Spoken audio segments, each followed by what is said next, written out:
Uh, Good morrow. My name is Jay Anderson.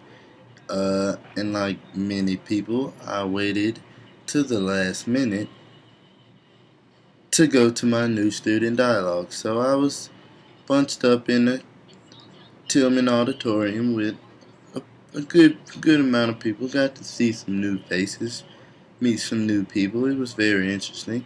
Uh, but not to waste any time, let's get on to it. Uh. mm, This new student dialogue differed from the other ones because they had to like make up a new one for like people that didn't do it right. And I was one of those people. I waited kind of late. I forgot my first one, so shame on me. But the title of this dialogue was Intercultural Conflict Resolution Through Dialogue, which was I was just amazed. Like that's a lot of big words in one title. What does all of this mean? But the instructor Jeff Kinney, he did a pretty good job at explaining. We got some good stories going on. He told us one story about this lady. It was amazing. I was intrigued and everything about. Yes, I was. But to just get this over with, not to waste any more time. Uh, the first question, why do I think dialogue is a component of Library 100? Honestly, the Library 100 class is just to get us accustomed to college life. So I think they threw the dialogue in because in college you gotta talk, and when you talk, you want to get something out of it. And the best way to do that is through dialogue. So I'm like, if I can take the use of the dialogue and add it to my daily life in college, I would be good at a lot of stuff. Next question. What would it look like if we approached our conflicts with empathy? Now that's a tough question to answer because many people say, if you look at like wars, you can't go through that with empathy. But I'm like my one of my favorite artists, Bob Marley. He said like you can end all war through love. Like love is the key to peace. And if we have empathy for our enemies and know where they're coming from, we might find a link between the two and get love out. And we wouldn't have as much wars, and we wouldn't be scared to fly on airplanes and stuff like that. And just a safe world. That's just an ideal world, but who knows? It wouldn't hurt to try. Next question. How do I react to the comment, we show solidarity with our compassion? Well, when I first read that, I have to read it again because I didn't know what it meant the first time, so I should read it again. We show solidarity with our compassion. Okay, now I have my reaction. That's a pretty good quote because with compassion, you can be one with another person that you would never thought you would be alike with. So, yes, such as, next question.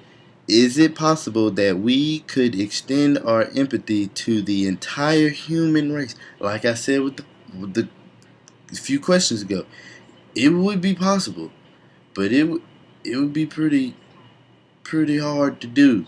'Cause people come from here's and there's and thises and that's, and you know you can't be too comfortable with everyone because people have alternative motives of what they're going to do. But if everybody had true love for each other, we would live in a very nice place.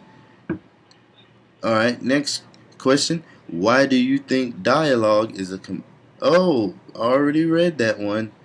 But as you can see, it would help. It would help. It would help. And another thing, I think I covered like most of the questions that were, I guess, mandatory or whatever.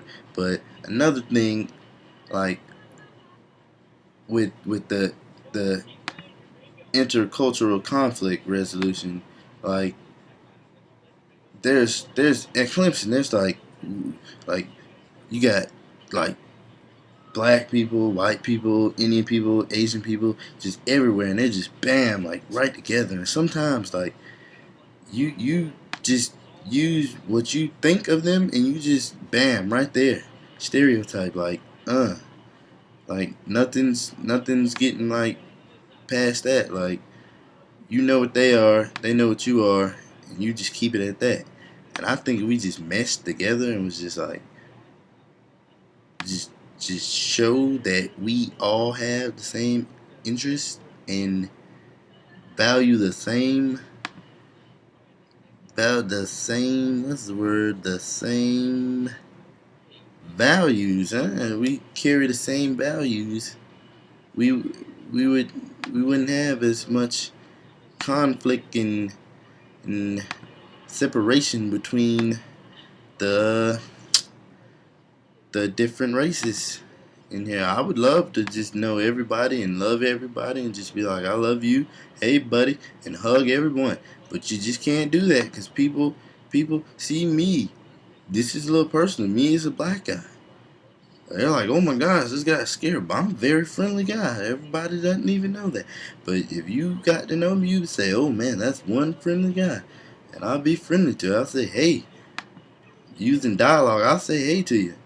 And I'll give you a hug. I don't care who you are. That's just crazy that people wouldn't think like that, because I just have so much love for people from everywhere, from everywhere. Even I have few pets that I love. So I mean, it's just too much love going around for me.